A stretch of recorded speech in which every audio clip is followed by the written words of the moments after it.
अस्सलाम वालेकुम मोहतरम दोस्तों, अक्सर हम सुनते या पढ़ते रहते हैं कि फ़लाँ शख्स की बाथरूम में नहाते हुए किसी नामालूम वजह से मौत हो गई या उस पर फालिज का अटैक हो गया। इस अचानक मौत या फालिज की वजह हमने कभी जानने की कोशिश नहीं की। आज की इस वीडियो में हम 3 ऐसी बड़ी वजूहात के बारे में बात करेंगे जिनकी बिना पर अक्सर लोग नागहानी मौत या फालिज का शिकार हो जाते हैं। मोहतरम दोस्तों, अगर हमारे पास एक गिलास मौजूद हो, उसमें गर्म पानी भरा हुआ हो और हम उस गिलास में से गर्म पानी निकाल कर उसे फ़ौरन ठंडे पानी से भर दें तो आप जानते हैं कि उस गिलास के साथ क्या होगा। वो गिलास यकीनन टूट जाएगा। बिल्कुल इसी तरह जब हम गर्मी के मौसम में काम करने के फ़ौरन बाद नहाना शुरू कर देते हैं तो जैसे ही हम ठंडा पानी अपने सर पे डालते हैं, दिमाग को खून फराहम करने वाली नालियाँ सिकुड़ जाती हैं, जिसकी वजह से उन खून की नालियों में प्रेशर बढ़ जाता है। प्रेशर बढ़ने से वो नालियाँ फट जाती हैं, जिसके नतीजे में फालिज या अचानक मौत वाक़या हो जाती है।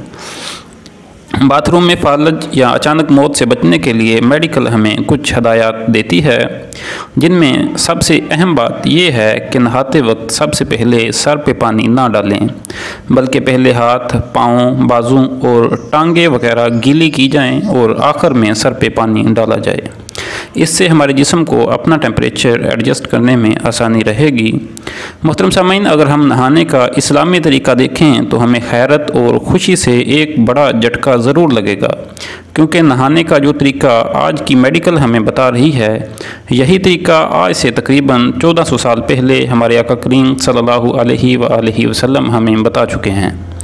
गुस्ल का इस्लामी तरीका भी यही है कि सबसे पहले हाथ धोए जाएं, उसके बाद 3 बार दाएं कंधे पर पानी डाला जाए और फिर 3 बार बाएं कंधे पर और आखिर में सर पे पानी डाला जाए।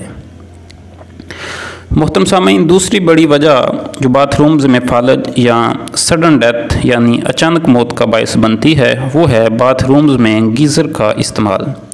जब हम मौसम सरमा में गीज़र का इस्तेमाल करते हैं तो उन गीज़र्स में से carbon dioxide, carbon monoxide, methane और हाइड्रोजन सल्फाइड जैसी गैसेस खारिज होती हैं, जिनमें से कार्बन मोनोऑक्साइड सबसे ज़्यादा जहरीली और जानलेवा गैस है। जब कार्बन मोनोऑक्साइड सांस के ज़रिए किसी इंसान के जिस्म में दाखिल होती है तो ये बहुत जल्द फेफड़ों से खून में जज़ब होकर उस खून को जहरनाक बना देती है, जिसकी वजह से वो इंसान फौरी तौर पर अपने होश व हवास खो देता है। अगर बर वक्त उस इंसान को बाथरूम से निकाल कर खुली हवा में ले जाया जाए तो उसकी ज़िंदगी बच सकती है, वरना यह कातिल गैस चंद मिनट्स में ही उसे अब्दी नींद सुला सकती है। लिहाजा ज़रूरी है कि गीज़र हमेशा बाथरूम के बाहर ऐसी जगह लगाया जाए जहां हवा की मुनासिब आमदोरफ्त मौजूद हो। मोहतरम दोस्तों, अब हम बात करेंगे तीसरी और आखिरी बड़ी वजह की। हम रोज़ाना टॉयलेट इस्तेमाल करते हैं। क्या कभी आपने गौर किया है कि टॉयलेट सीट जहां ख़त्म होती है वहां पर हमेशा कुछ मकदार में पानी मौजूद होता है जो हमेशा मौजूद रहता है। टॉयलेट के इस हिस्से को पीट रैप या मकामी ज़बान में लोटा कहा जाता है। इंसानी फुजला जब गटर लाइन में पहुंचता है तो इसकी डीकम्पोजिशन शुरू हो जाती है, जिससे बड़ी मकदार में कार्बन मोनोऑक्साइड बनती है। और जैसा कि मैं आपको बता चुका हूं कि कार्बन मोनोऑक्साइड एक जहरीली और जानलेवा गैस है।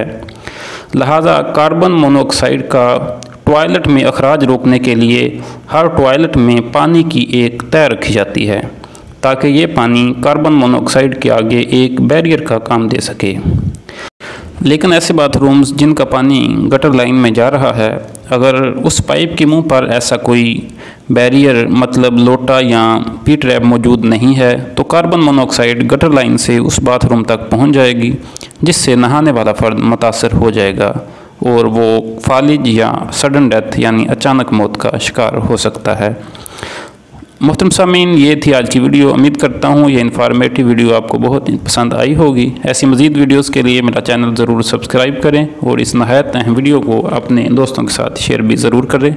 अपना और अपनों का ख़ास ख्याल रखिए। अल्लाह हाफिज़।